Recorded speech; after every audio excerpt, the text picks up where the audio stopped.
ke awhia toa i o tau ahanga. Tapat ke whanau whamapuna Hawaiki. Tapat ke onga whawhkau e mohalot. Ia e whatapu ke tahapatanga pē ke mea mai he hoa koe ni. Ka e hatawa mō koe whainga maare koe ni ke o tatalele ki mō tō. Hoa hako re soni whasāpate o wike koe ni. Koe wike whitu eng. Keu tau lau tāpuaki. Ene kei hoko koe pou ao pe moe pou mama he whanonga a ngā koe ni. Pea ko taitalele whoki o ngō whawhkau Prikani e sau me o Palani. E ke whawhkau just kei. Pea me Wiringatoni. Koe loto ea pe moe whaamu. Ki toko ni mai a hono lau maari.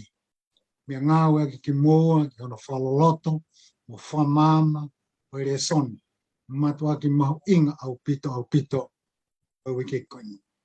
Ki moa ke tau hoko atu, o kore pe muhaini ki e whawhkau, Prikani e sau, ke ne whamoe more, whai maha tau lotu ke tau kamata atu, ke tau toki hoko atai. Dua mafi ke mau tamai fonu alo ofa e a Fiona. Ki mui ke maurea ke tā kafua o hua wha, o mau tūsi he ke whakafoki pē langi ke te koe he oku a au pēia. Mau ilo whakapapau oku i kai malawa he mau tauhi wā ke whakahoko tatau ke whirangalo e a Fiona. Ka koho o whāwi kai ke whai whiriwhiri mānako. Ke mau wakai o ilo ho tauhi oku makatu ungai e mau hao me wike uluaki o i mahi o e tauni. Ke wike ni hono fitu. Oku lau e koe whakakoloa. Mau wakai ki he mamo mata. He ngahi taau whainga taa o i mo ui. Ka whiai ho mau kau ngā whanonga. Ka wikai ke mau hanu pe mau launga. He ku mau ilo whapapau o mau tufakanga pe ia pe me a Fiona. E ke mau lotu atu e hoa koe ni koe hui koe hoa lau tohi whakasāpateni. Ka koe ako wholofola. O ku mau lotu e tamai. Ko kau tamai o e ki koe vai fuku. Kai maa usia e whakakau e loloto o wholofola. Kau mau no atu o lau maari e whakamore. Ha e rea ki mau toluni ki mua. Ke whakaawa ho mau ngutu. O talanoa aki e maa onio e a Fiona. Ke ne tokai hangahi loto. Ke nau unu mai ke mau waofi. Ke mo takaki ko ke whai ke te ki mau tolu. Tāpe kina ki mau toluni mo e wahe. E pēke te ki nau tolu ku whanongo. Ia kraisi koe alo. Kako mau whamu ui. Amen. Amen. Malo pita whakau. Koe lesoni hono fitu whoken. Mana ke tau talatala no ai i he ahoni. Ka ki mua i he lesoni hono fitu ke tau talanoa ki ai kutui. O ki ai e ngahi mea mahu inga au pito. O ngahi lesoni koni ko tau laka mai ai. E ngai wike ko hiri atu. Peko tu iau tisi e kai mea. Mo whakau ke mo talanoa ki ai. Kako tui ki he whakakau peni. Ko e whakakau peni o e lesoni fitu. O ku lalanga mai e whakakau ia. E me ngahi lesoni koni ko hiri. Aia ka pau he kai ke te hanga whakapapau. Ke te kai ke te hanga follow up mai ngahi lesoni koe. E ngahi wiki ko tau si tōpia mi ai. Mahalo pehe kai ke mahu inga maari. Pero hui kone pehe e mo whakau ka tāki si se kai mi. Ka kou kore pe mua. Mea ngai pe mua ha mo whakakau. Ko hea hangahi whakakau. O mo si o fōwhia mau au pito ke putia te mai. Ko hui ka malama ke tau lalaka atu ki he lesoni fitu. Ko fo i mahino ko ia. Ka lama ke mahu inga maari. Ko tui ko whakakau. Ko atu pa o pake ke whakakau. O kalani. Kau Prikani e sau kene kamatau. O talanoa mai ai. Malo. Peke o puipui at pe mua he mga hitala whakatako ko tautou wa whake atu pea ata moku ke u kau atu ke wahe. O e wholofola ka kohono ako i o e tau resoni i he resoni hono fitu. Le tā whawhetai mo ki he eiki i he langa o e mo uimi he wike ki he wike. Tai maari e hoku lau maari e he wike hono ono. Peko ki whakau si o ko roto ke whakamanatua ke te au. O kune langa ia e kuako resoni ke wike hono fitu. Ko e taula eiki tau to tonu pea si suia te mo e ku vai. Pe ko ulawa ko tāpua ki hono o mai he toi a he pelu e whakakaukau. He ngahi tuunga kehe. O e tāu mo e whiunga ai taula eki ke ne hau whaki. Ai mo ui ai vai koa. Pe ko ia pe ki whakakaukau ko roto ke langa e reso ne weekend. Ko e tāu mo e totonu o sisu ko e taula eki mo e ne whiunga pe amoa. Malo abu. Malo whakau. Sasi? Ka pau he kai ke tau mana tui. Ai whakainohina e wholofola ko tau tolu ko e pure anga ki tau tolu ai pia mo e kau taula eiki. Pia guai ho tau taula eiki o tau tolu aia ko e tānaki ki aere e tohi tapu ko e taula eiki lahi. Pia ka pau e more fui whakakaukau koe ma tau tolu. O guai a taula eiki lahi. Ki he whanki taula eiki ko tau tolu. Koe koneki ko ia, pia moere so ni me he kamata ke he osi, o kui kai peke toi to'o hingoa si su mi haka veinga. Pia kune hanga whakamahino ka tik tau tolu i he pongpongin, kai ai hao ngā au e teke whai. Pei tua, pei whare, ngā au e whakalau maari e ngā au e kua pau ke manatu i mau pe, ke whakapipiki a ka laisi kia te koe ke whanonga moia. I he aho kotoa pe. Ko tui koe mea mahu inga taha ia kia te au, he tau manga mai, pia mi he taula eki ko ni, ko sisu, ko taula eki lahi.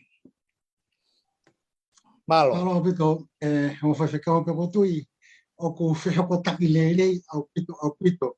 Ka whaaki ko mo talano mai whate whito ia kais, ka moene hoko ko taula eki, mawangai ki tau tolu ke tau hoko ko taula eki, ko taula koe ke ulu e soni whito, o ku talano ia ka kaisi ko taula o e lau mai.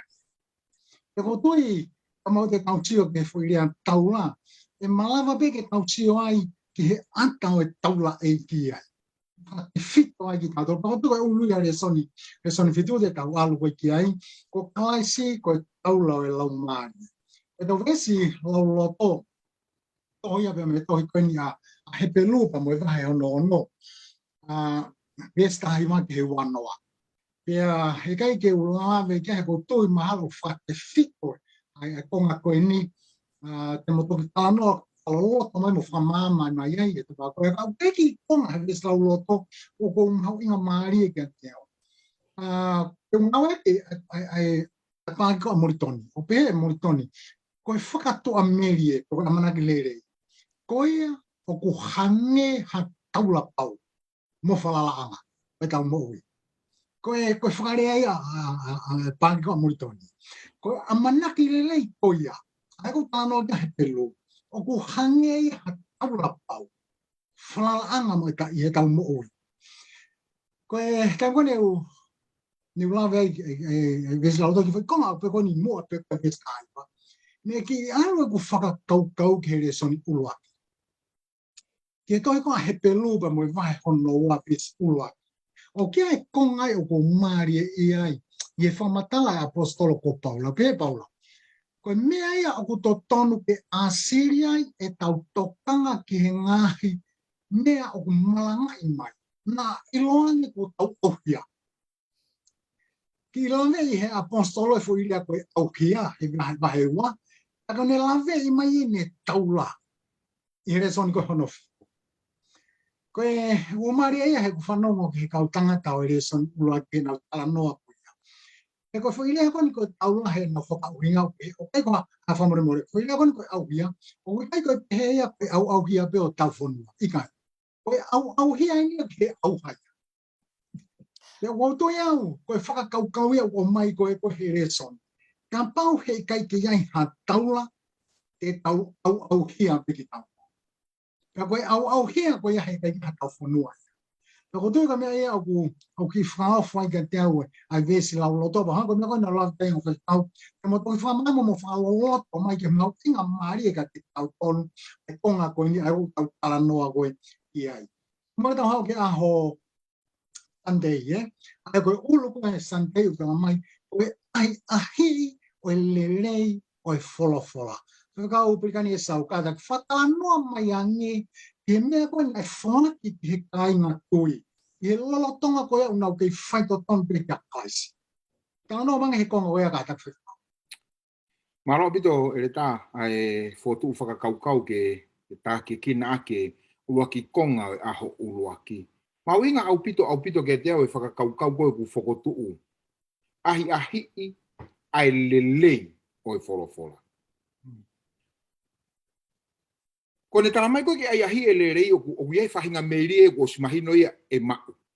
O siai o kunihanga o tala mai whakakaukau o siai toko tahai na ne o siai o sia ia meiri e peko e lelei ko ia. Hangeni hapore mai e ki hakakai o tegege na wa usia e na tore lelei ko ia. Pero hangare he fehu i o whakaata mai whakakaukau koe ni. Ko ha tāpuaki o ku ange e he otua, kia te ki nau tolo ku whai totonu. Sai, ko ne tū pehe ku mataua re whakakaukau ia. Aia ku ne whakaho ata mai ia kia te au, ka pau o ku te ki ai ke ahi e lerei e wholofola. To e whanongo ke tāpuaki o e kakai koe, ko nau osi ahi, ko nau osi mahono lerei. Whanongo ke maari e koe whakakaukau. Pea o ko amanaki au hei kai ke toe laha mea, he whakatauere, whakawheangai o e mo ui koe ni, tene ta ofi tau tolu kau whanongo, me tau hohori ke tau ahi. Manatui ko manatui maupe koe taimpe ku tu lolo whai kakai a Samuela ko stakai holo pea tawhaki. Koe ne te ki ai peke ki hiki hake Samuela ia ai papa koku o ku heu aki koe lolo, ko o si ala tau moe me I maa pe koe haa whainga mea ke u peke ima ke wai ahi. O ku whiwano ta ofi e vevere I fo koe o ku ngutu me he mea koe ia. Whanonga mai ke he mea merie, marie, tāpuaki o e kakai whai totonu. Ai ko na osi ai ahi e lere fo he pelu wahe ono vesi nima me whamoe nima. He koe uhie I kai au pito mawhai ke te ki nau tolu na e muaki māmangia. Mo nau kamata ai whaki mei orunga, pea nau maua e lau marie manioni. Pea ko nau kamata ai wholofola lerei ai otua, mo ngahi mālohi māma e hau. Pewhikau mo re tā. Koe mea ko toka ke whakakaukau, ko ki nau tolu koe ku whai totonu. Ai koe kunau osi ahi I. Tara mai, I kai au pito mawhai. Ka hea whahinga mālohi o ku amanaki ke ne hanga tuhifo o mo ui. Hei kai mawhai. Hei kai ke hea usia hei mālohi a koe ke ne lava tuhifo aki nau tolu koe ku whai totonu. Ai kunau osi ahi e mālohi wholofola. Koe tānaki atu pe whakakaukau he pelu wahongo fruwe stolua. Ka mou whakamanatu ke ngahi aho I mua. Na e hiri ho mou whakamāmangia, pia ne mou kātaki ai taulahi o e ngahi mamahi. Koe mea nia ku maharia au pitomi ku whakakau. Koe aha koe na te taria e ki pa te whoki ke, pa te whake te mo ui, te whohe vai baptaiso. Koe te awhoi aho pehe ia he toenga o e te whanonga. Ka koe nau tala mai. Ka mou whakamanatu e ngahi aho I mua. Ai koe na kamata meho tau whakamāmangia. Koe whaha e whahinga ongo. Koe hae whahinga mālohi. Tau ngā pēu whakatoka ngai koe taimi koe o ku fofua kau fo ou mai ai ha kau me mipa ke se asi. Koe veke o fiuta ofi. Hei kai ke tō ia he lotu pule lulu, hei kai ke tō ia he kamata sāpate, hei kai ke tō ia he malanga sāpate, e alu ke hako hiwai se asi, e whenga ke kau he ngahi whakata. Pe ko hapea mea se asi. Ko hinga he koe mama koe nane mau. Ka koe mene ku whakaloloma. Koe wholoa atu pefe ohi, ku kamata ke moria ia. Tala mai apostolo, whakamanatu. Ai taimina e whakamāmangia I mutolo. O ai apostolo ko Paula e feso vai di ma sta ta ke te mahino. Ai lelei koe ku mau ki nau tolu koe, o ku whai totonu koe I he tui. Pea oua na mou kau I ngahi ngau e ta e fua o e whakapouri, ka mou valo ki I muai. Sioke, kai ke toi whakamore ki o tau taimi o tau tolu I he ngahi mea noa ia o mo ui koe ni. Na e langi mai e whaifekau Christchurch ane nau. He kamata koe e tau tala noa. Koe hape mea te tau whai. Koe tungon tau iei tator koe kau whaifekau, koe kau ere tā, koe kai ngalote jau fitu. Pe koe ngau e whakalotu, pe koe ngau e whakatua sino, oku I kai ke totonu ke toa sisu ia me ai. He kui ai hono merie, koe te whakaho atatu ia whahinga totonu, moi mo ui, oku mo ui ake e sisu ia te kita. Fa o se apostolo ia lak de sonai ka vai ni ma ves fa mo ni ma. Ka koki mo tolu e ka inga. Oku ikai te mo i he po uri. Kanongo. Ko tai ngo tau fai to tonu ai i he tui. Ko tau tāpua ki e. Ko i tau i he po uri. Ko ha po uri. Ko e whai ngata. Ko e tangi. Ko e mamahi. Oku ikai e tau i he po uri. Ko e uhi ke mo ua aki mo tolu. E he aho ko ia o hange ki hakai haa. Ko e whanau ai mama aki mo tolu ko toa pe. Mo e whanau ai aho. Oku ikai o e po aki mo tolu. Pe o e po uri. Whakatai he ulau maria. Ko e tāpuaki o e kakai whai totonu. Ae ko nau osi ahi e lerei e wholofola. Te nau ihe mama o ikai i he po uri. Tāpukina e eiki. Mahalo. Malo te whakau he whakamama mahino au pito ka mololoto ko ia. O tāpuaki o e whai totonu ka mo e tātaki ke iku anga. Ani ne ke whakala noa mai. O ki alo e ku whakakaukau ki he whanaua isi leri. Pea mo e taimi koe na nau mawahi ai koe te mi isi pite. Pea ko toi, koe taimi koe loloa ai koe nau whanonga ke nangi o tala ofa. Koe lahi ange ka mata ke nau ki alu whakaholomu. Pea ko toi, na iei ki manawasi he apostolo. Ki he kainga lotu he telu teria na nau hange koe ka isi leri. E whakau saskai whamore more. Ki whakamata mai ange ki hono lalanga he apostolo, ai foi whakakau koe ni. E mo ni manawasi koe na whaitaku toi whonga koe kainga lotu, e mea koe ne whonga e whanaua isleri. Tāgaki. Malo apito. Ke kapau te tau lave ki he historia koe o e kamataanga mai koe ni koe tau pehepe kamata pe mea Moses. Ko he ngā ko senes. Hiki e Moses a senes. Tala mai ka te kautolo historia ko e taha whawhao no PC na e hoko a Moses e koe deliverer. Pe koe ia na hanga koe o taki mai koe whakatawatai na i mai ai kai ngā pia me pōpula. He ngāu eke he otua. Os ko ia hoko mai ai pe tohi ko am nomi pa. Tala noa ki he ngahi whakamama. Tala noa ki he ngāu e na e whai he otua i he taimi na nau mawahe mai ai. Pea longo mai a historia i tape he hawe mea Moses o au mai ki a te vita. E ki he sāme i he taha noa ua wha pisi. Me i he taha nima, pe taha wha no taha nima wa nima na e whanau ia Moses. Hoko mai ka te vita, taha noa ua wha, ko ia na taimi koe na e pania te vita ki he tui. Pea ospa ne whakatahataha ia isileri he taha noa hiwa. Taha noa tolu. Sai, tau hiki me ai, tau sio peke historia, tau hiki me ai kia, kai ki mua koe a Daniela, hau ka sosiua. Ko sosiua, taha wha noa no. Pea re kotia e sosiua i he ua taha ves whanima, kātoa e palomes, kātoa e ngahi palomes koe otua ki isileri. Kai ke iaha foi palomesi e taha e misi ka kato. Pea osi ko ia tau foki ki a Daniela ko nima tolu hiwa ia neon koe ke kau here soni. Alifo ka nema ia he wha nima wha bisi. Rekoti ai e nema ia koe konga koe ne re soni tala noa ia ki he lotu pe koe lotu of confession, koe prayer of confession pe koe lotu koe vete anga hala, lau e folofola ki he kāinga. Sai, koe tau mua au tala noa ke historia, he koe lai pere, koe lai kātia e o tu au tahape. Koe folofola pe, ai ulawe ki ai whai whekau. Meia Moses o au ki a sosiua, o au mai ki a Paula. Koe folofola pe na ngau e aki. Tala noa rewa folofola ki he palomes, tala noa ki he mes, alo ofa.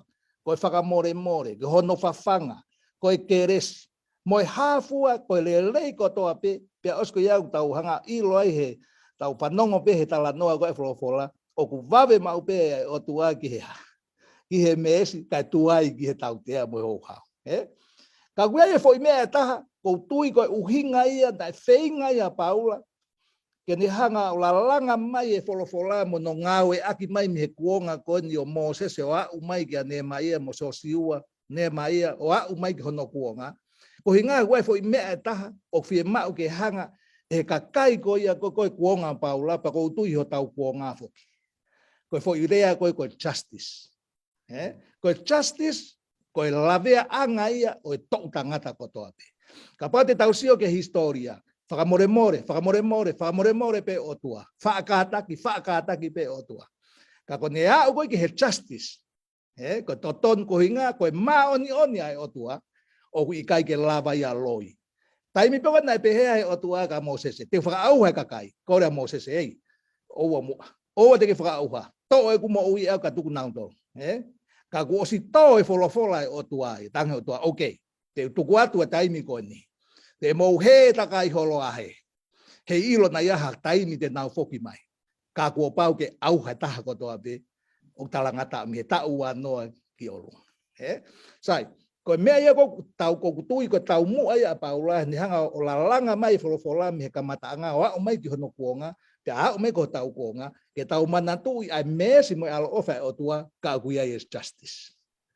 Ko ne tau pe he justice. Neongo ai hatoe me ange he kai lava o tua ia to to ne folofola ko hinga ko ne fai to no ko ne ma oni he kai ke loia ko ai ko tui ko huinga ia me tau mu ai na manafasi ia paula I hono kuonga e foka tau to ko ia pe malo Vito pa ficau ba ko mana ki pe fanong tau gnau to lo me mai he o pe ki he foka fe hoko taki amana ki lere amo justice o gai amana glere he fola za I time ka tau pe tau I lo ko o tua ku ma on me ko tau pe e ke fo malo ai tanu a mari e mai mo ficau be mo fola lo ma ka to I re so ni ko ya tau ke moni ke ko e ulu ko e re so ni moni ke ka mai ko e fainga ke foka fo ka ki e ficau pe kan ye sau ne lave foki ulu ko e re so ni ka mai ka te tau o le whatata amana ki lere hangi ha au ke te kanto. Te tau mai le vai ule le soni, o kaisi o kumea I amana ki lere ko ia. Ki whakatala noa mai ane, I he tutoki koe o kaisi, o e ngahi mooni koe o taulawa o sio kia. Malo whakatau. Malo o pito. Koe ki mo pe ki wahe no watu he whakakaukau e ulaki konga o e aho koe ni. Ko lo pe ke ulaki whakotu e whakakaukau pe koe poini koe ni. O ku I kai hato e mea tene whetongia si su me ho tau whakamoui. amen Te ure aia. O ku I kai hato e mea tene whetongia si su me ho tau whakamoui. Mara peo ke toko lahi una whi mai, kau koe hae uhinga ku ke kamata aki ai koe whaka osio e whakakaukau. He ko ulotau ke whakotuku ia, ka tau whakamo ni me whakakaukau koe ni. O ngako re soni. Koe, lotau ke I liriu mo e au e whoirea koe ngā ke ule re soni koe taula. Pe lau marie. O ulotau ia I he e ku whakakaukau he konteksi koe aho ni, ke uhanga ui koe taofi tuku. Taofi tuku pea hei kai hato I mea. Tene ue ia ho lau marie. Kako si sukalaisi. Koe whei lau koe na whai si sukalaisi he aho koe nika pate tau sio ke toi ka he pelu wahe ono. Kumeke ki lau wale tu pe ves whaake he ono. Kunga ke to me whakakaukau whanonga. He koe hui e kai au pito mawhai ke teki nau tolu na e muaki māmangia mo nau kamata ai whaki mei olunga, pea nau maa mo lau maare mano ni, pea ko nau kamata ai wholofora lelei ai otua, mo ngahi maloi oi mama e hau, pea ko nau hingatu, e ikai mawhai ke toi whakafo au aki nau tolu ki he whakatomala. He oku nau toi tutoki ki he akau aki nau tolu pe ai alo oi otua. O whai whakahaha pe iho nau whakamai. Whanonga i geni, koe uaki tohi whakakariki koe na e hiki ai koe ai whakamamafa o e whoirea koe ni koe whainga taa. Nē kai ke lawa o kai ke te lawa o liri. Ai kalu se whai. Kai ke te lawa o liri kai te lawa e whai kau se ausi. Nā ke lawe maria ni nai whakakaukau koe ia. ai ikai ke toi malava ai o tua ia ke whakafoki e mea koe kuni o se wholofola koe kia. Tako mea nuk maari e. Koe uhinga na ku whakakaukau na whakatua e whakakaukau he kai te hame tene ni riwa si isu. Kai hame tene te whaitonga si isu ki o tau whakamou. Koe o mai mahino ka te kautoro e mātiu wahe taha ono ve si wafa. Pea toki beha e si isu ge ne ka wakonga. Ka pau e mui mui ha taha ia te au, tuku generi aki eia. Pea to hake ne a kau mawhasia o mui mui e te au. Koe fuirea koe whai ngataa. Pehe woke e toko lahi koe tau kau he lotu whai ngō fua. Pehe toko lahi koe tau kau he lotu he kai ai i tau toro he te wolo. Pehe toko lahi koe tau kau he lotu pe lere ha more mea kotoa. Whanongo. Pehe toki behe si su ke ene kau wakonga. Ka pau e mui mui ha taha ia te au. Koe lotu eni. Ka pau ke fie lotu. Tuku ke keri aki ia. Pea to'o ene a kau mawhasia o mui mui mai. To'o e a kau mawhasia koe kolosia. Koe whai ngatai nai fua koe si isu kalaisi. Mana tuka tau talanoani he kage toi lava ha mea o whetongi a si isu mo tau whakamoui. Ai whai ngataa nai fua si isu kalaisi. Loma vahe ono vesi ono. O ilo eni. Ko ho tau motua tangata ko tāmate i whakataha moia. Ko e uhike whakaauha ai sino o yanga hala. Ko e uhike aua nā tau toi tauhu ia yanga hala. Ka wanongo, whielotu, tuka yanga hala. Ko iai, whanongo. O ku tala whakapatonu mai e jisuia. O ku whainga taa. Ko hia ku tau ofai. Ko hia ku tau pipiki ki ai. Tamai, o ilo eni, ko ho tau motua tangata. Ko hea tau motua tangata. Ai hiki sia. Ai uluma olunga. Ai sio lalo. Ai sio kita. Tamai, osi. He ku tau lotu tau toluia. He ku o tutuki tau toluia mo sisu. Kare dia vahe ua vesi wanoa.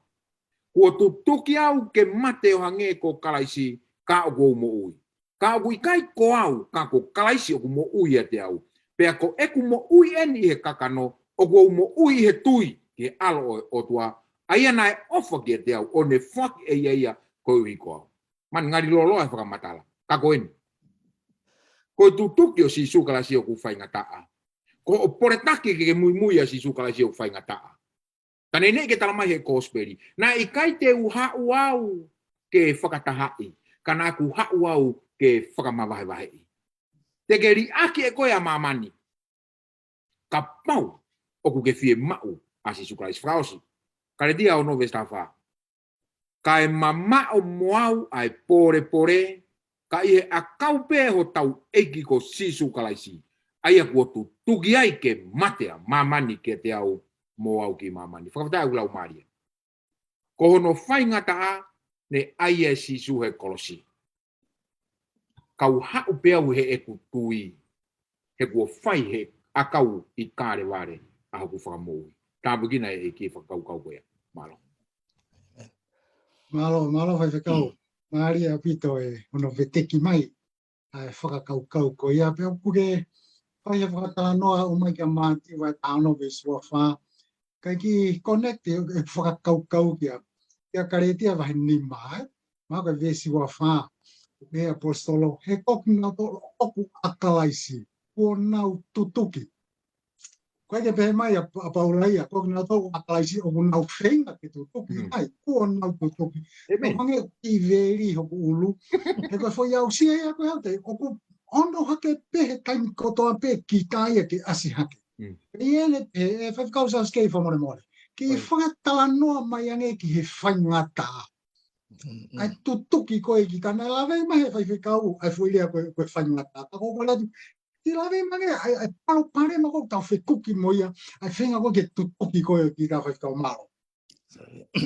Ki mua koe ke ulawe koe ki loma vai valu, ves fitu mo e valu, mo karetia vai ni ma ves ta fitu. O kia e taanga, e koe fo i hiva, o pehe hono whakarea. Eiki, omi ki awa e anga whakamauma. Ai loto, ala ke mo moi, mounu ai tahata, tō taha koe. Pea hoko mai konga koni koko, konga e koko, pehe ke ton ke tau tō ke tau tō kangau pehe. Io, koe whaito o pe e lava, koe ta I hoto o whaanga. Here ai uho e hori, ta tau pe mo to whakapo. Amen. Sai koe uhinga a tala noa koe ni, ai hiva koe ni, koe tala noa ia ki he ongo wahe koe ni. Koe taimi koe te tā ia I hoto o whaanga, koe ke uhinga ia, ke tau o tā ho tau ngahi o whaanga. Koe no uhinga ke tā ho tau ngahi o whaanga, mea ko o whai ho tau kakano. Ka tala mai rewa. Ko hono whai ngataa, he hono to'o koe hang koe mea ulawe kai pepekau. Taimi koe te tau to'o ai koe, ai mea koe ia, ta tau pe ia, mo hono whakapongi kita. Ta tau pe moi mate. Sai, te whoki rewa ke hongo vesi. Koe hongo vesi, tala noa, ki he natula o e angahala. Koe natula hangahala ko ia o e kakano. Koe taimi pe koe nai hoko ai angahala, mantui koe kakano koe tau tui, koe kofutu a pe ia. O kui kai ko tau tolu ia. Koe whare pe ia pe koe te niti. O ku pe koe kofu. O ku hanga o tua whakakofu aki tau tolu. Aia ko tau tolu o tau iloto tau tolu. Koe lau maarie ai taha ko toa pe. Mana tui koe whakatupu ia. Pe nai wholofola e o tua ke tau ngauhi tangata I ho tau tatau. Ko hono uhinga te tau hoko pe tau tō koe lau maarie. Hangarewa he o tua mai e sino kai lava ke tau wheha aki. Kau toi tala noa pe ki ai, e to'o e sino koe ni, kai mai e sino fo ou, koe sino tai whakatang, tai aua. Ka hunga ka tau ke lava pe o wheha aki. Sai koe nā tula koe o e kakano, mo ta tula koe o tau tolu. O whie mau ia ke mahino ka tau tolu, ka tau ilo I hono whai ngataa. Ko hono uhinga ia whaalawe a paula, koe mea koe ko uloto koe ke uwhai, kai ke uwhai e au. Koe mea koe ko uloto koe ke oua e whai, ai hoku lau maari e ke whakahoko, ko whai e au. Ko hono uhinga, koe mea kai e lau maari e, mo mea kai e sino koe tau tui o keke. Koe whakamatala ia e wholofola. Koe sino koe ni o tau tolu, wangahala, ko hono natula o na ia koe whakawhepaki pe ki he lau ai o tua. Koe whepaki pe mo whakaikai e o tua mo tau kai ke he o tua. Pea ko hono loto pe ia ke tau. A sino koe tua. Ko sino ia koe kui koe kakano. Pea ko sino rewa I loto, ko sino ia koe lau maari e ia. E whai ngata au pito ke whai he lau maari o ene whiri, he kuhinga, he kuosi maa ko naange ai kakano. Te toki lawe kai amui ange, koe uhinga angai ai whai ngata a koe, o mea koe ni koe tutuki. Hoto kita. Ko uhinga, he kukehe o ta maa koe toko ua ia u tau fua. Koe lau maari e koe na ko tau tolu ia mo fu kakano anga hala. Pe aku ua kai e anga kakano ia ki he mea ko kai ke tau loto ki ai, ka ua kai e lau maari e ia ki he mea e lau maari. He kai e lau maari e he mea e kakano, pe aku kai ke kai e kakano me mea e lau maari. Ko uhinga i whai ngata ai. Ka kui ai hono founga te tau lawe kai a mui I he taimi ko te tau hoko ata here soni. Aia ko uhinga ia whai ngata ai. Tani nei ke pehe puna ke ta koe whai to pe e lava. Ko ta I hoto whaanga, here ai uho e hori, ta tau pe mo to whakapo. Amen. Amen. Malo a bita mwhaiwhikau ka kotui ko maa ala lelei au pita a moni te I anga hamo whakatala no mai. Ka talo mo ke tutite, Koe ula tutite, ka mai ka te kautonu, o ko ikai ke toi iai hawhi lau ki anga hala. Ko more whakau pelikani e sau.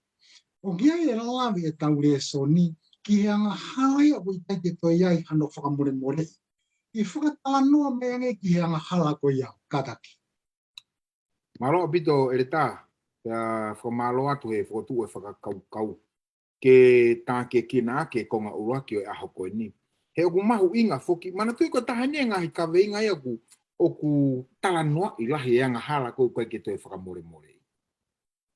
Ka pau te tau nofo e kontekst koe re soni e aho ni ke anga hala tai whakamore more. Ko loto ke tau hanga kompea e ongo tohi e ua he pelu koe ni.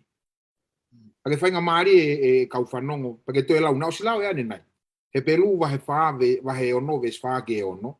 Pea mo he pelu wahe hongo fulu ve siwa ano ke wahiwa. Te utoki lawe ki he hongo fulu, wahe hongo fulu ano ke wahiwa. He nai pehe e he whakamatala koe wahe ono ve si whaake ono. E to he pelu. Ka pauna e kai ke toi whakamore more aki nau tolu na nau tui pea nau toe foki. Whanongo ke whakakaukau. ko nau tolu na ha na tui pe nau to tafoki pe ko me ko na wasi ko he whakamatala ko o wahe ono ves whake ono ko kau tui koe pe tafoki ko nau tolu na nau kaluse whai koe a sisu ko roto ke hanga o whakahoa whakakaukau koe ni ke mau e foi ke uhinga maari e anga hala koe he kai toi whakamore more ai he konteksti e resone aoni ko kau tui na nau tafoki toi foki pe nau kaluse whai a sisu pe ai mahino pe apostoloia na i kai whakamore more o ye me to lo loto ange ia he whakakaukau koe o mai e koe hongo fulu ua ano ke uahiwa. Whanau mai, he ko te o mea koe ni mamafa au pito whakakaukau e koe ni. Ka tau toki whakamama whakakaukau. He peluwa hongo fulu vesi ua ano uahiwa. He ka pau te tauanga hala ka koho tau loto. Koe anga hala koho tau loto. Sio ko talanoa koe ni, talanoa nia ke kaimi ki mua. Tai mia ki mua ho mo ui koe mo si sukalaisi. Ko lewe vesi. Ka kuo hiri e tau mau ai ilo oi mo oni. Sai, koe tau wanga hala koe ki mua ia kalaisi, talamai ko ho tau loto. Teki tau ilo to kalaisi. Ko lewe talamai. Ka kuo hiri e tau mau ai ilo mo oni. Tau mau enia kalaisi. Tau tari ene fei lau he kolosi, ko ia pe fai ako tau whakamoui. Oku i kai toi ha fei lau koe uhi koe angahala. Wei, so skamata ke whakairifia abita whakaukau e taimini. Koe tau hao ko ilo asi sukalaisi, nofo he maui ko ia, he kui kai toi ia ha fei lau meha toi mea. Kene whakamormorea ke angahala. Sai utala noa whakaukau ia he houani ongo tokoua, ke fo itunga ke he ua. Tunga angahala ho mo uite ke ilo kalaisi, mo tuunga ho mo ui ko ke ilo akalaisi sio ko tai minia o ku hoko ko ne resonia o sien ho ilo akalaisi o sien ho tari fe lo lawo akalaisi pe ko ngo ya o ko tu kina na ko no fo faka kau ko o faka more e guang hala kau tike ke faka more e awa ai faka kau fa no nge hoko de ai ves ka ko e amanaki faka iri fia ke faka mau o e ho hau vela. Kira pete mo tuita tau mo whakaukau ni.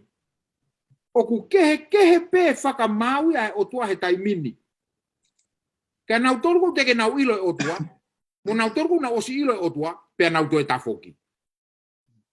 Ai nau tuhui mai e whakaukau. Tara mai, ka koe amanaki whakairifia, amanaki. Na ke ngau ea ki e hasi ane nai he kamatanga fo irea koe. Whakatua merie. Amanaki. Koe. Porque logo ko whakatua meri ni e hasi utara mai gena. Ka koe amanaki whakairifia. Ki he whakamau mo e hou hau vela. Aia e whakaauha aki ai ngahi whiri. Mana tuia he belu wa he ono veswake ono. Ka kaina nau tui pe nau anu nau toloha. O toi kauru se whaia sisu. Ko nau whiri nau tolu mo sisu. Hau koe ki he nitala mai. Ko he hou hau vela e whakaauha aki ai ngahi whiri. Ko ia na ane maumau ai whono a Mosese, na e mate ta e whakamoremorea. I he whakamooni e toko ua pe toko tolu. Sio koe no mai ntuke maa pōpange. Sio koe, ko nau tolu koe na nau maumau e whono a Mosese whakawa motua, koe whakamooni ibe he toko ua mo toko tolu, mate, kai te whakamoremorea. Hauen ke whakafou, kaoni. Pea oku mou pehe e whewhe hono lahi hake o e tautea e tāu. Ke hoko kia teia, ko ne malaki hifo ai alo o e otua. Pea ne ui ai tātaa o e fuakawa. Aia na e whakamaa akia, ko e mea tae maa. Pea ko ne whai ai whakamamahi ki he laumarie o e alofa. Mana tiu tau o sianga tolo taimi lahe o ako i koe angahala tae whakamoremori gole, moremore i gole hea ki e laumarie maanoni. Kako whehuia he toko lahi koe halo hea ki e laumarie maanoni. O mai he vesi koe ni o mahino au pito koe lohi a kiene lau maari maanuni. Ko o osi ilo mo o ni pea fefe. Pea ke ta foki o whakatukutuku i peia o toi foki ho o mo ui au ia. Koe ne utala mai koe ni. E fefe. Kau tolu koe ni utau osi ilo mo o ni. mana tui ko tau fei lau ko kaisi toko tahate. Piki ai. Hei kai toi whai e whakamoui mea toi mea. Tō kanga nā tau lavea he anga hala o i kai toi whakamore i. Ko i anga hala ko i toi whakamore i au ko mai ko he tau wese au ni ke whakao si aki. Ai ko utana ke loya ki e lau maria manu ni. Ai ko utana ke whakatai au ngā e whei lau o si sukalaisi. Kono tāpuni holo tō me alo ofai o tua keke kore whakamore kai whai ho whakamoui. Ko e be malo. Amen. Kau, whamalo atu. Wa moni au pito mea neke lawe ki ai, ange ki lere hake irisia. Ke toi hanga e koe, o toi whakaiki ki ange, justice koe ne lawe mai ki ai whakau, sa skei, o whamalo atu. A whakawhehoko tanki e ngahi whakatau, e mahu inga maari e ka te kato. Koe, i taimi koe ni, pangone mori sia, koe haere waha awa ko nahi, e si whai maka te māturu ka inga lotu. Maka tōnga he mea koe ni ko whamatala kei whaiwhikau. Koe ulua ki pe kamata i he mea koe nuku lawe ki ai whaiwhikau. Oua te tau irifia.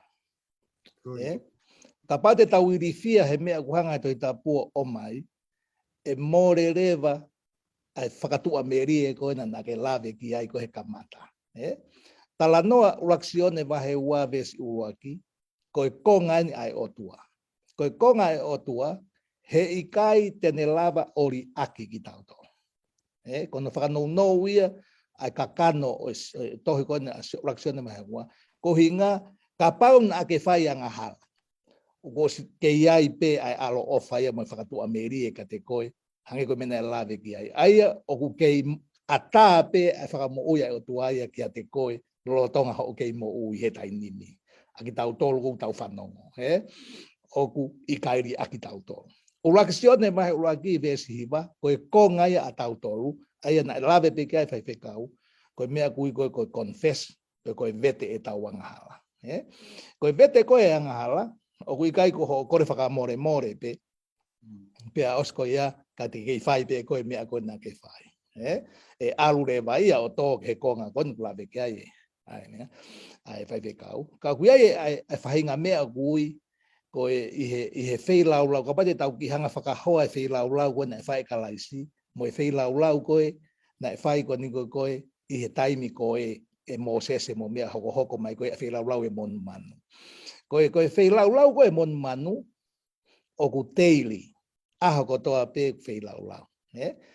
Koe taimi koe whai e wheilau koe whakafofonga i koe a kalaisi, o ku tuo taha pe he tau. Pea u tau hangarewa o mai e whuirea koe kou tau whaangau e aki, pea ngau e ke tō lai, koe whakamore tātu o taha. Pea koe ako naki rewa i he whakamore tātu o taha, he kai ke toi ai hato e wheilau ma ke he ia a kalaisi, ko se unga anoa pe wheilau ia me mea koe na ne whai. Ka koe mea ko o ku teiri he tainimi, o koe teiri ho o wheilau koe a ke manu pe ko ho ngau e lelei, ka o ke teili, koe teili connection. Aia koe whakakau koe tanoa kia paula, o ke he koe wheilau mo ui. Ko pau ke whai e koe a wheilau ho mo ui. Hange koe mea koe na tau lawe kia ane nai. Ai ko uhinga koe te uhoko atua e utari koe ai moni te. Ko ho hanga o whawhanga whakalau maari e koe, mei he whai to o pe taha mai he o tua koe toi tapu pe taha. Koe wholofola pe. Mei he kamata ki he osi na kai te iaha whai to ai o tua, pe o ha healing ai o tua ke whahinga e tangata, meha tau tangata, koe wholofola pe taha. Ko hinga mahu inga e wholofola. He kua pau te ke ngāo e ake wholofola teili. Pea ke lotu teili, e hangarewa he otua, e hangarewa he foi ulunganga ko ia, o mai e mālohi ki ho lau maari e pe ho tangata i loto, kai si i rewa ai ua kai ho tangata i tua. Amen. A paurewa te ke whawhanga e koi ho tangata i tua o lahiange, e wheti e mong, te kai rewa ke to e lava ha mea ia, ke whawhanga aki a tangata i loto. Pea ko hondo mahu inga ia e wheilau tātua taha o asisu. Mahu inga, fie mau ke tau mahino i e tau mua e wheilau, pea fie mau ke tau honga ia he wheilau nai whai. Ka kamore ngā whui mea ko ia, ngai ki te whito ko ia, he kai kia aonga repentia ai whakatomanga. Kai kia aonga ai confessia, porque confessio whaka aho, kai whaianga halapi. Hanga o whawhanga aki koe ai wholofola he aho kotoa. Whawhanga koe ke wheti ho lau maari, kai oua toi ua kai ho kakano, i ngahi mea ko o ne hanga ko, o ave koe ki he whakatua tamaki. Koia pe whaireisa. Malo, opito whawhikau whakamama, loloto ko ia mahino, opito, pe tau ko kia ipe amana ki lere, mo rea i iri fia hei whanonga anga, ko ni ka hoa ki hapule lulu, Koe ulu e hapule lulu, ne kalamai ka te tau tolu, koe ngahi mea koe o kutoe lere ange. Whakau upirikani e sau. Nā ke tawa noa mai he moni te mahalo, pake tau tau lawe i mai, o ngawa ki mahai vesi wha, ke vesi ono, e peluwa hano, hange ha whakatokanga apostolo, ke kai ngā lotu. I he taimi ka tau ke, nā ne toi hanga whakalorlahi ki ngā. Ki tawa noa mēnge ke whakalorlahi koe nei whai apostolo, ka moe ngahi ngā welele ko whai e he kai ngā lotu. Malo. Malo pito e tā. Ki lua ka pana e ngata pe ai tohi a he pelu wahe ono he vesi whaki ono he vesi ono siwa e kua manaki. E whakawhetai e kula umari e o mai apostolo e whakatokanga taka ke neri aki e tau tolu ke tau nofo he pe e tau whakakau he whakatokanga. He koe ngahi mea o kutoe lele yange. Ai kutara mea o ku lele yange mea e koe ni o amanaki tau hoko atu ki ai he mea nane whakatokanga i mai. Amen. Ka mau ku whakatokanga i ha whainga mea ko tau sio tau tolo ilo no whainga taa. O ku os mahino te toko we option ni he ke tau tolo te toke whainga taa ko ia. He ko os o mai whakatokanga ia. Ka mau te tau aluatu pe he hala o ku osi lanu mata mai, ulanu kula mai mama ko tau whakatokanga ia tamai ke tau ha, tau tuu. Ka mau te ke whanonga tu pe koe he kula whanonga pe, ku ke tae tokanga koe whakatokanga, ku ke kore koe ke ha. Kore koe ke toke whainga taa. Sukon, o si hanga e apostolo o mai whakatokanga. Pe kia te au mo koe o kuta ata mai whakapoto koe ke tatari whakakaukau koe ya, whanongo. Whanongo ki hono merie, he vesi hiwa ke vesi tahaua. Koe wahe ono pe. Ko whainga maari e koe mi apa ke lau mua vesi hiwa ke au ke vesi tahaua. Ko unofo he vesi taha mo vesi tahaua. He koe mea no kutoe le rei yange. Mea no kutoe le rei yange. Vesi taha. Pe a koho mou loto. Ke takitaha whakaha e ki moutolu ai whaa whakakukafi. Ko ia ki he ilo pau o e amanaki le rei o au ki he ngataanga. Te unofo e whakakaukau ko ni no au pito loto whakakukafi amanaki le rei o au ki he ngataanga. Mo ilo hatau palo pare maa e ongo ako reison. Mo ilo hatau palo pare maa koe tangata. Oku tau, oku fusisi e ho tau motivation ni. Ko tau toro ko whainga kai veke. Tau pāpeki ai, lere, te a ngaloia. Ko nia ku tala mai, ai ho tau loto, soko lere ien, ko tau mau koe tui mo onio si soka laisi, tuku ai ho tau loto. Ko tuku ke ha tau loto, ko whaireko mo mai ko whakakukafi.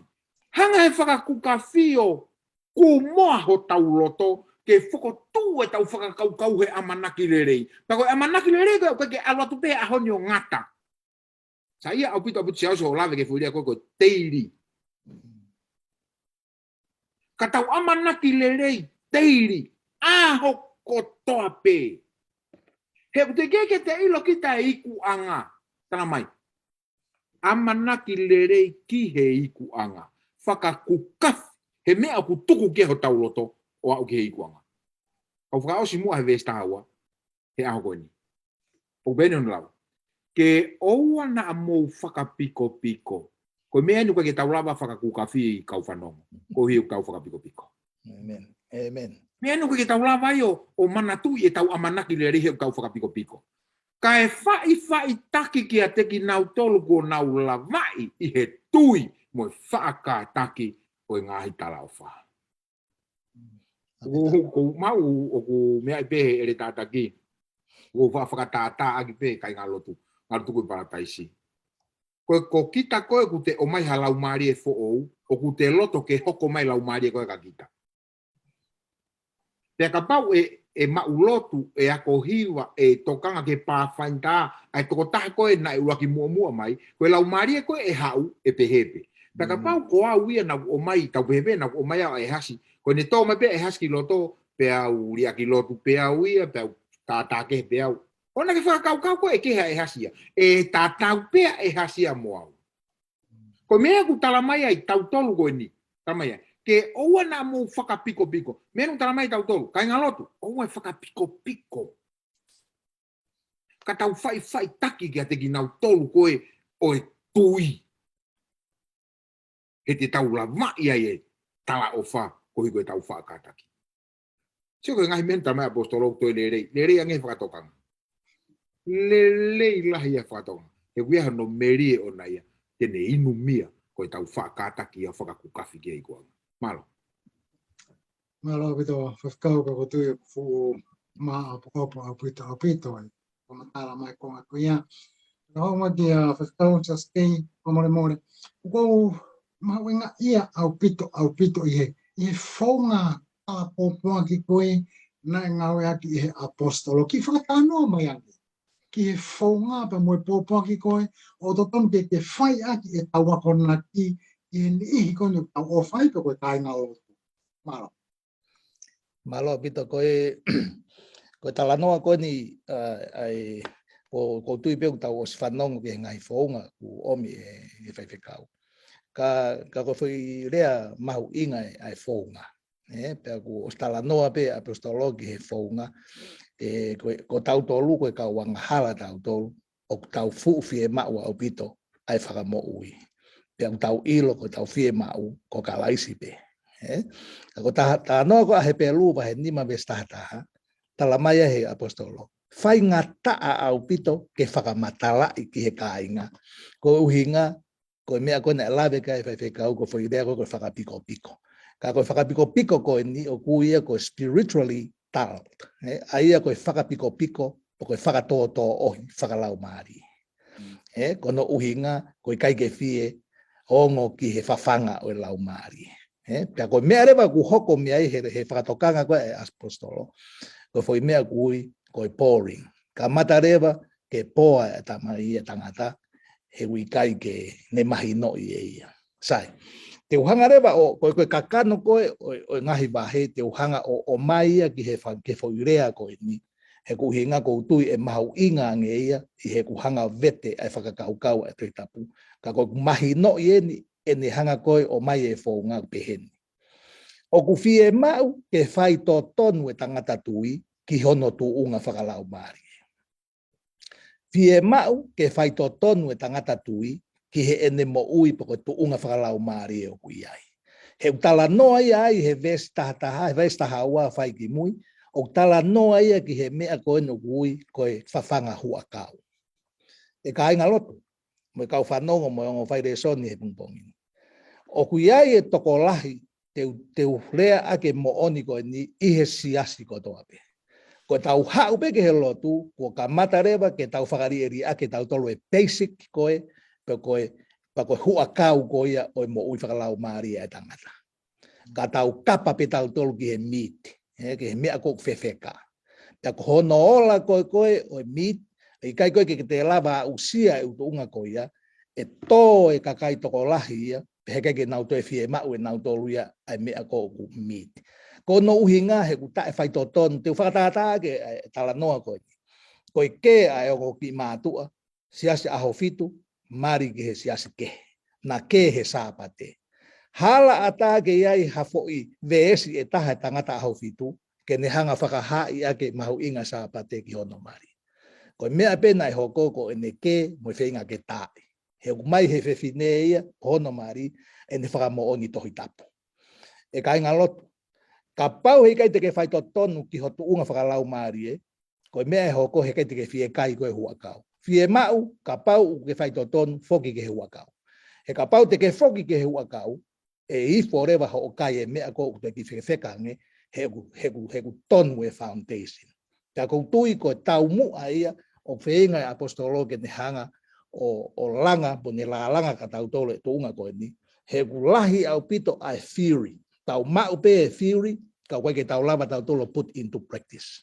Kono foi fai ngata ia, o ngahi mea ko ia, ko time ko o mai ia me arerei he toi tapu ka tau tolo, koe ke tau lava o komuni kai ke tau lava ma usia o he ngahi kuia e kepi lalo. E mau ke tau fai totonu, ka ko pe ke ngata ai e fai re son, ko tu e mahino ane ia, i he kuvete toi ngā malo. Malo ata kau Maria Pito.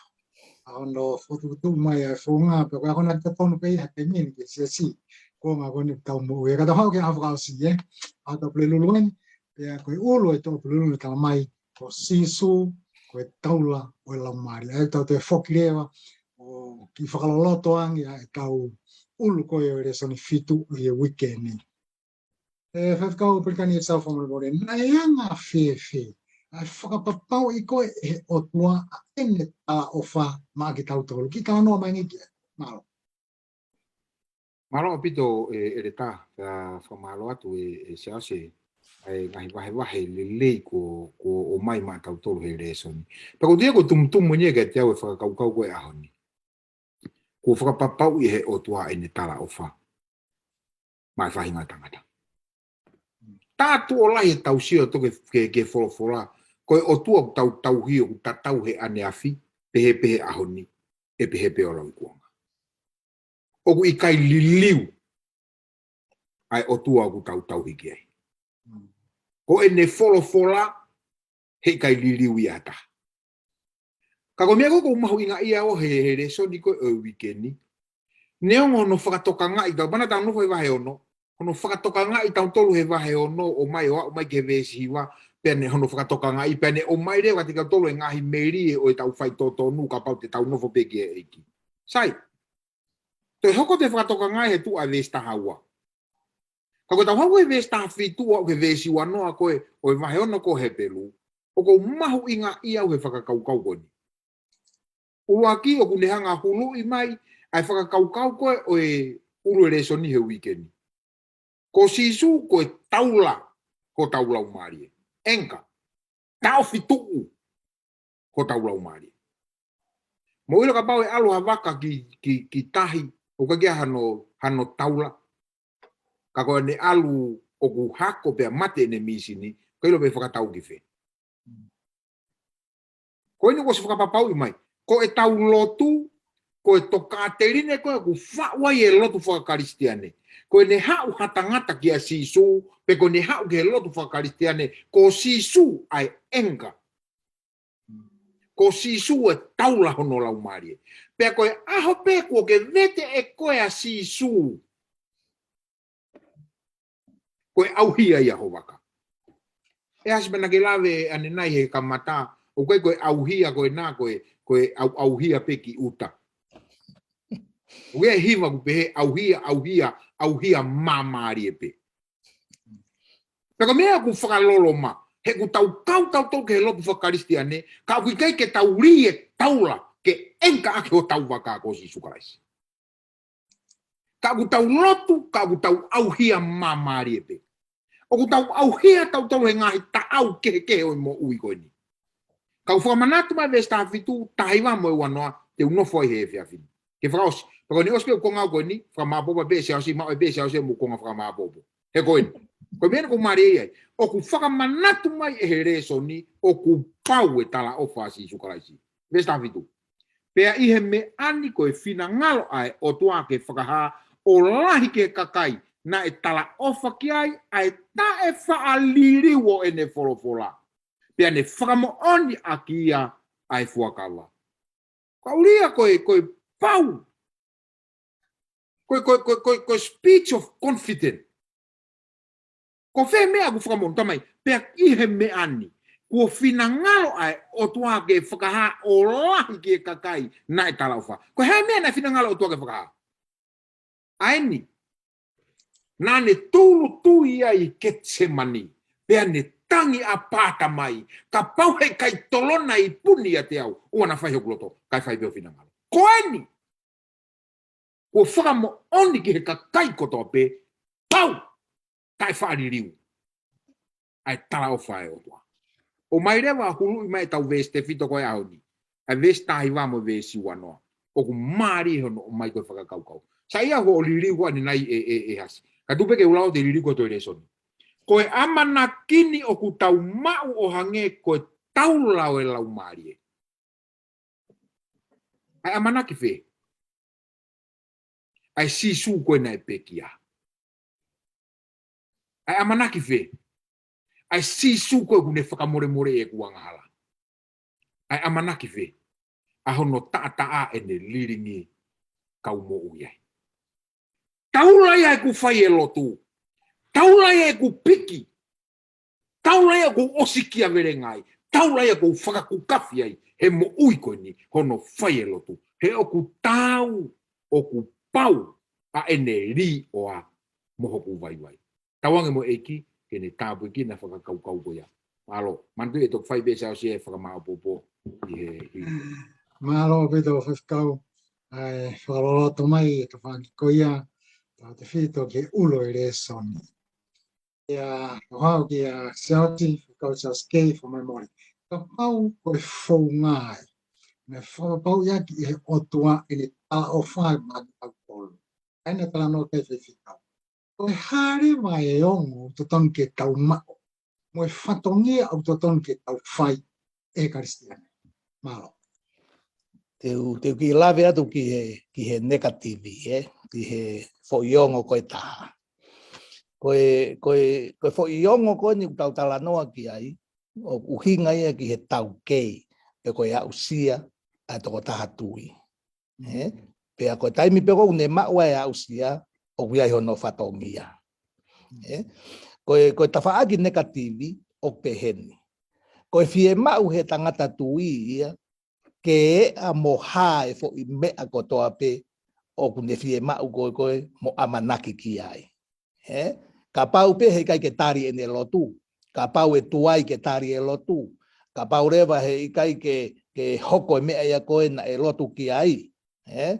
Pea ka mata rewa ia ke kehe rewa ai confident pa moe au sia ko kune mau e. Koe tawhaaki koe taha, ko taimi ko tau mau ai koe ai fo iongo pe koe fo i ya usia ko ia koe o tala ofa ai otua ko ho tau fatongia ke tau tu mau iai o ku ikai ke tau whakaha i e tau tolu mea ko mea ia ko ia ko mea pe ia i loto ko rea ko asisu ko hoku pure anga o ku i loto is an internal kingdom pea oku invisible, koe otua oku invisible, koe mea lerei kotoa pe invisible, koe mea kotoa pe oku tau oku invisible, ka aku tau whakaamu tau tolu ke visible. Why? Ko hono uhinga, koe kakano koe ni tau tui, oku loto pe ia ke asi e mea kotoa pe. Koe uhinga ia ku whakahahai he kakai e nau tui. Koe ikuna oku invisible, he ko uhinga na e tau sio he example ka e palahame. Na e sio e palahami ki he fo imo oni kana te ke au ia ki ai. Ka toa e ka ko na mau ko e tui na nau tu mau pe na tamate i nau tolu ka o si pau ho nau ku anga o nau tolu. Ko tangata tui mo tangata ko ia ko oku taula ko e oku hoka kalaisi ko taula ko toko taha ko ia oku tu mau pe ia i he mo oni tatau ai pe. He ko na tula taula ko hono ta ofi ki tau tolu mehe au hia hange ko na mo whaalawe ki ai. Ko hono whatongia ai.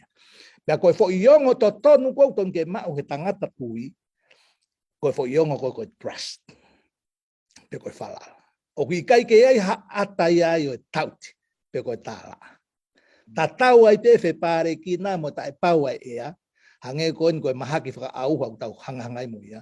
O kui kai ke ai hatai mia, e tauti ai tangata tui. He ku invisible me ai au sio ia ki ai. He ko tangata koe o ku tui, ko tangata ko ia ku ne hanga whakapapau e ne mea koe. Ko whairea koe trust. Ko loto pe ke tala noa ki he tau mu ai whairea koe. Koe trust, o ku mau mai ia pea me ispite, i he laini koe ne tahani ma walu noa fitu noa pisi, me he whainga ngā au e koe welding, koe kasa. Pea koe kasa ko hono whakapipiki ha mea ki ha mea. Ai aku hau mea e root koe whairea koe trust. Aia ko hono well tau tolu kia kalaisi. Ko hono whakapipiki tau tolu kai te lava vete foi vete ia ko ia. Pea ko ne taimi pe koe pato ai koe foi welding po koe foi trust. I he tangata tui. Koe mea ne hoko. He kai toi tāla aia. E nofo pe ia neongo i ne tae sio ki ha mea. E nofo pe ia neongo i ne tae sio ki he mea whakaamu ki ai. E kei fie maari e pe toko taha ko ia. He kune se ilo e ia o kui ai pe taimi ai o tua ia. I he taimi ene kei mo ui, pe koe taimi ene mate. Pe koe uhinga anga ia o ko lawe ke ta whaaki koe ni. He ko mahino, he ka paurewa te tau tui, ke kakai tui mo oni ki tau tolu. Te tau tuu mau hango ka lawe ko Amerikani ane nai. Te tau hie mea ko toa peu tau ilo ko ho tau wa e mo tau ni mai rerei ko ia. He kai ke tau toe whehu ia e tau tolu ha mea. Ko hinga he tau whai e tau tolu, ko hinga he tau sio tau tolu ke invisible. Ke toko taha ko ia, o ku iai, o ku piki ki ai, aia ko taula ia e tau mo ui. O ku nofo pe iai. Ta neongo hono tā tau tolu, hono whanga i ki tau tolu, kautaki, toko whanga i tau tolu he kakai mei tua, o ki kai ke mare ei, koe trust ia e tangata tui tu mau pe ia. Ta ko ia i tangata aho fitu, te fine aho fitu. Na e ui ki tau tolu ia, ke kai ke tau o mai, o mau ele rei ko ni, pa tau piki ai. O ki kai ke tau wheha aki, o ki kai ke tau pore aki. Ka o tau hanga o whakotuu ia he tau mo ui, he toki tala pe ia he o mo ui, ai mea ko ia ki tua. Ko ia ko e ongo ia mo e whaunga, ko e ongo ko e trust, ko e whaunga o ku hoko pe ia whakanatula, ai urunganga o he vani mo e, kausa o he vani ho mo ui, he ngawe anga, i he lotu, i ha wheitu upe. Mala e wa inga, o asia e kausa he vani he tangata tui, mo e whewhine tui. Ko tui pe maha ko ki malanga ka ko ofa lahi atu ko ngata ia ku lave ke konga ko ia Malo, amen. Malo au pito e fefkau sa skei ya be fo malo ate te mo ko fanongo ki ho mo vai vai ka ko tui ko ilo ki ana ho mo fakau kau ka ko tui ka po po to non ki sensi mo ui ngai a ho ko ni Amen. e me pango pia ko ai ni ngahi au pito ngahi me ia ko fakau kau e te lava bilohi mai ko hi ke mau inga mari ka te mau tolu kristiani he fanonga anga ko ni ho be mo ki no fa oksi ai koe lau o ia koe ngai mea lele ko tape prai pau pe ke ano ngata anga ka ko kore ka tau me wini atoni sa skei ana ki mea kaha me mea e ua o ke loto ke toa i whama mafa i he re soni matu aki mahu inga koe ni ke kai ngā loto maro ka hiri pe ko ia pakataki whakau pia te whaoti mai e pe maro o ku mahu inga ka toa foki e mea tau lave ki ai ka ko loto pe ke ave ki he ka veinga aho ke tau taula ki ai ko kalaisi ko ia ai taula ko fatongia o sisu ke ne hanga o puke koe Amen. sai mahalo pe te ke fehu i he aho ni o founga fefe ko uhinga ngaia o lau mari e manon neo na kai ke taula ke lau mari e manon ko fola ko mea ngā ue ia e lau mari e manon Amen. e ko taimi ko toa pe o kufaya e sisu ha mea he mamani ko ni he ne ke he di na ane pe he kai te whakahoko ha mea i he mamani ko ni ta te whakaongo ki e tamai mea pe te ne tala mai mea e te whai ko taimi ko na hoko mai foki a sisu ka hoko mai lau mare manoni ki mua ke foki ko fola sisu he kai whakahoko he lau mare manoni ha mea taha he mamani ko ni o ke he mi he fola ka aku ke fie mau a sisu ke hoko koe taula whakaongo ki he lau mare o fefe o mai e fola mo ui aki mo tala ke lau mari e koe fola ni ai o tua ko loto ke whakamahino ka te au he koe ne mea ngāwe u taha pe koe fola he kai te iaha mea ngāwe lau mari e koe fola pe pia kou tui ka tau mau ia koe resoni koe ni tene lava o lava pe o hua e konga koe ni mei mua ki mui ko hinga koe mea ia e aonga ki a te tau tolu kai ngatui Matangang hai ki o faita po kina ki tau tolu ko toa he hoa ko ni. Pea tuku ke hoko sisu ko tau laia i ho mo ui. Me aho ni ki he aho e hoko mai ai ho tau wha mo ui ke mau tau tolu. Ke tau lotu e o tua o mau whakamalo lahi au pito ke te koe. Koe uhi koe aho ko e ni mohono taimi. Ka mohono popo aki. o ne ako I mo whakaloto to a I mau tolu he hoani, ke owa na to o mau fofonga mea te koe. Pea ka paure ba ko mau loto ke owa to, fie mau, ke mau kau whakataha mo lau mare mau nani, ko mau oange ai fola, ke whai ni ai ene ngā ue kia te ki mau tolu. Kaua I he toenga, I he whaiwhekau, perikan, e whoki ki he takere tā, e hasi, kai pehe ke he toenga, o e siasi, mo kau whanonga kotoa pe, hoa ko ni patawange, mau kore pe ke te koe eki, ke hanga whaka, tāpo, tai tāpo kina, lau maare kotoa pe, pe tuku mua ke oua, na mau tō, ka mau whoki mai, pe ko whepe tuunga ku mau iai, tuku ke mau whoki mai, he wikai ke te iai, ha mea ke mau mo ui ai he mamani ko ni, e ngata pe I he taula, pe ko mo uia si sukalaisi, ke te puke ki mau tolu, ki he aho ko ia, te ke toi whoki mai. Ia kalaisi pe ko alo ko mau whaka mo ui. Amen. Amen. Whakamalo ato mo mai, pea whamalo ki he mwhawhikau, pea mo e whira rau taini, ko hui ko e ne whola. Kawange hoko le soni o wikini, ki nga whalo toa e pe ki tautoru. Whamalo mo mea mai kake, mo mea, tautoru ki whilonga ki wikau, pea mo le soni hono.